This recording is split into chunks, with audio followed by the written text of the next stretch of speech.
Hi, this is the ZST Podcast, where we talk about knowledge like spilling tea. Yan. Ang theme natin for today ay sleepover. And I'm joined here with my friends. Yan. Sila ang magbibigay ng valuable insights natin for today. Pinky, di ka nakikita. Girl, rise up. What happened to your face, girl? Yan. Ang topic natin for today ay sagot. Indigenous people po. Yes, indigenous people. Ngayon, there are many natives all over the world. Alam naman natin may mga kanya-kanyang storya yan.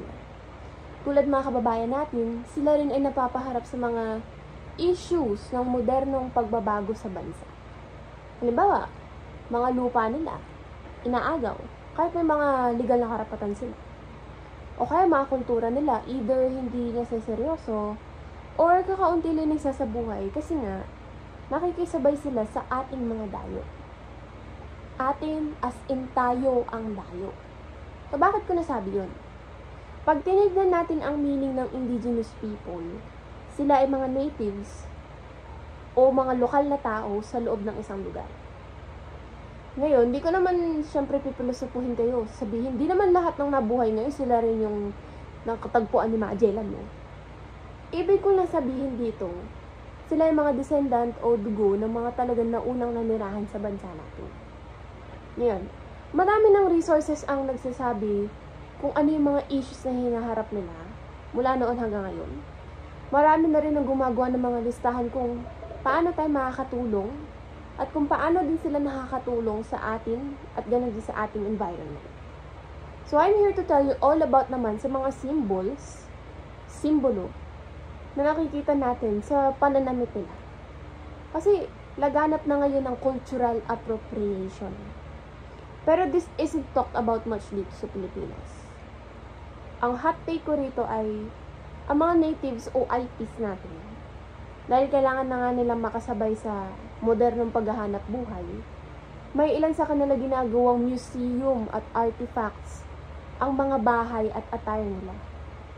Kailangan nilang i-glorify kung ano man yung routine, kung ano man yung kinalakihan nila. Well, lahat naman ng mga turista pag pumupunta sila sa aakyat sa Baguio. Mas kilala kasi Baguio ngayon. Lahat naman ng mga turista, they mean well, no? Kaya lang, lagi kasi nagiging accessory nila yung mga bahag, utong, kwintas, sinturon, etc. Samantalang yung mga symbols na yun, pati-pattern na nakatahi dyan, yung mga meaning yan eh. Meron iba, nagsasaad ng ranggo nila sa komunidad nila. Kaya mga na-achieve nila. Ganon din, reflection yun kung anong mga sinasamba nila.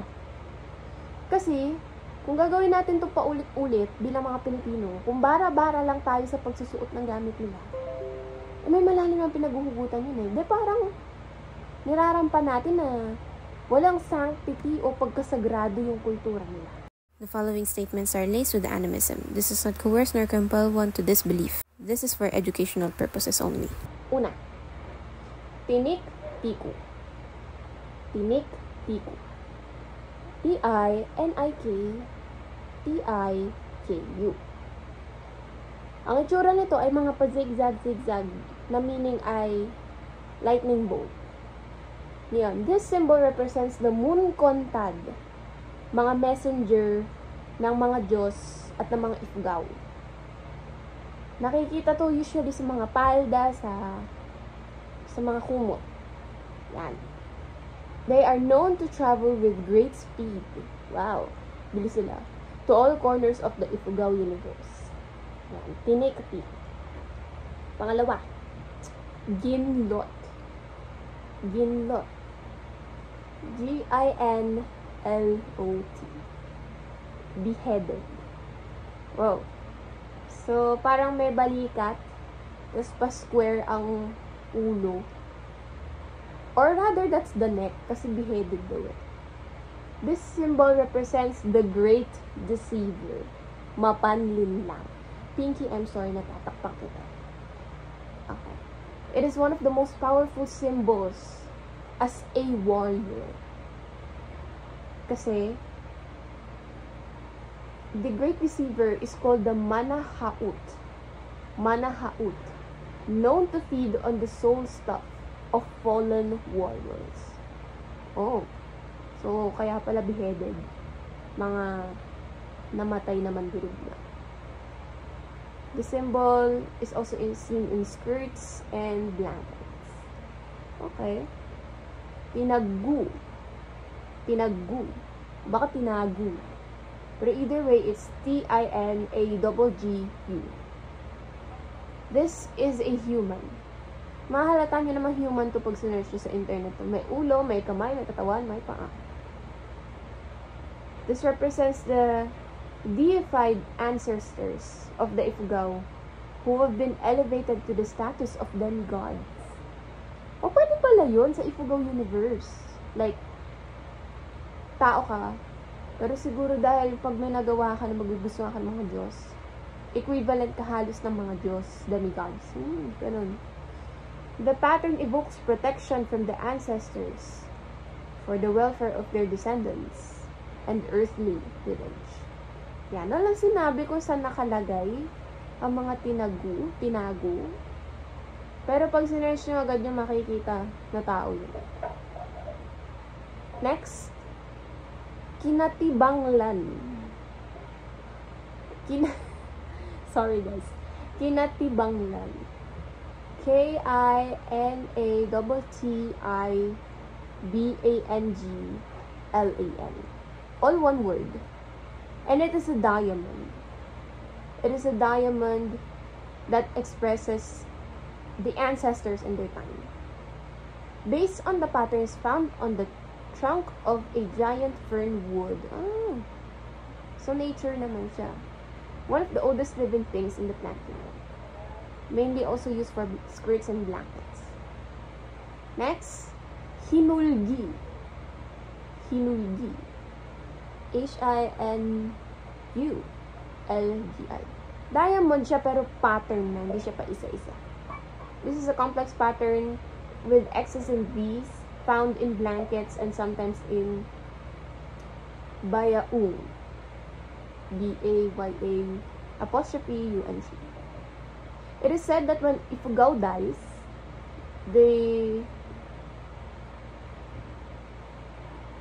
It is said that when an Ifugao dies and journeys to the afterlife, they need to bring this with them as a blanket to represent their ancestors. So, nakikita ito, dapat pala daw makita to pag sa afterlife na daw nila. Okay, dapat dala nila to. This blanket should have the same number of Hinulgi patterns as that of their direct ancestors. Kaya patterns, syempre mga ancestors nyo kung anong pattern sa ginawa nyo.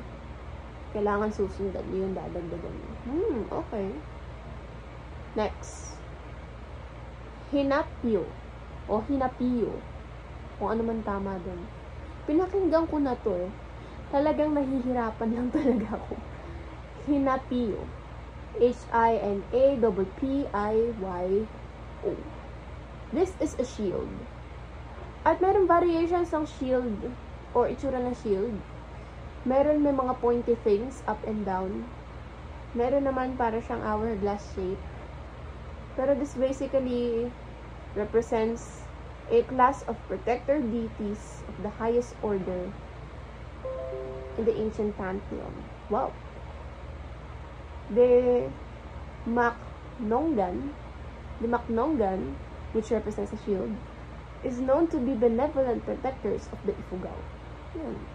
Shield niya. Siyempre, paprotektahan nila sila. We have overall discussed 6 pa, or 6 na. There are last 2.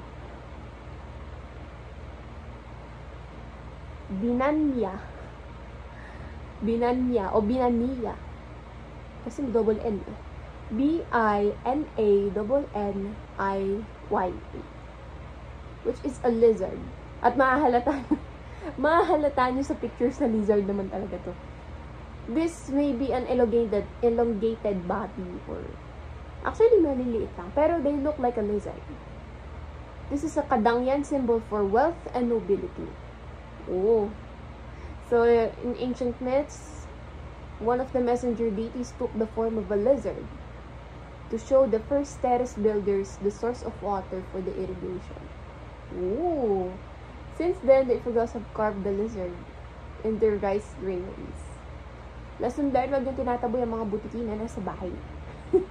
Last. Linuhung. Linuhung. Linuhung. This is a mortar. So, mukha rin siyang hourglass shape. Pero don't be confused kapag nakita nyo ang hinapyo o ang shield. Mas mukhang mortar to more than a shield. This represents the agricultural gods. Superior deities ng Ifugao. Siyempre, yun yung kanabubuhay nila. These gods are responsible for good harvests and require sacrifices and offerings from the Ifugao. So, we have discussed all 8 of the symbols. Pero marami pa yan. At if we dive into the universe ng Ifugao alone, napakadami ng mapag-uusapan pa natin. Pero time is short, we don't have all day. So to summarize all of this, makikita natin na meron talagang iba't ibang kahulugan ng kada sinusuot nila. Hi! This is supposedly my partner dapat. Iniwan niya ako. Ngayon, pag-isipan nito. Pag-isipan mo to marble, kinakalabit ko po siya. Para ka lang magbabasa pero di mo naiintindihan yung binasa mo. Ba? So, kapag nagsusuot tayo ng damit nila, hindi natin alam yung meaning. Parang ganun lang din yun. Ang kanilang mga simbolo ay refleksyon ng kung anong pinaniniwalaan nila. Dahil una silang namuhay at pinrotektahan ang lupain natin. So, that is it for GST, the podcast, where we talk about Knowledge like spilling tea. Bye! Bye! Bye! Ay! Siya din magbabalik.